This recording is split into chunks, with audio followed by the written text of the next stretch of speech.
ഇന്ന് ഉത്സവമാണ്, നമുക്ക് പോണം. നീ പോയിക്കോ, എനിക്ക് വരാൻ പറ്റൂല. മുതലാളി പറഞ്ഞു കോട്ടയത്തുനിന്ന് പോകണമെന്ന്. ഇന്നോ ഉത്സവമായിട്ട്? എന്താ മുതലാളി പറഞ്ഞ പോകാതിരിക്കാൻ പറ്റുമോ? ഇത് അവസാനത്തെ പോക്കാ.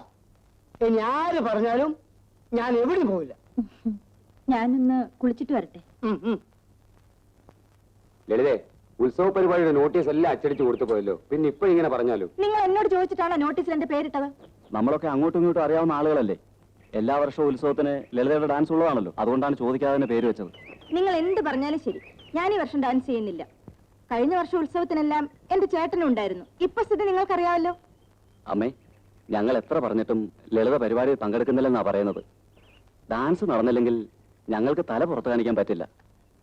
ഇത് ഞങ്ങളുടെ അഭിമാനത്തിന്റെ പ്രശ്നമാണ്. അമ്മ ലളിതയോട് ഒന്ന് പറയണം. അവരെല്ലാരും കൂടി ഇത്രയൊക്കെ പറയുന്നില്ലേ മോളെ? നമുക്ക് പോകാം. നിങ്ങൾ ചെല്ലൂ, ഞങ്ങൾ വരാം.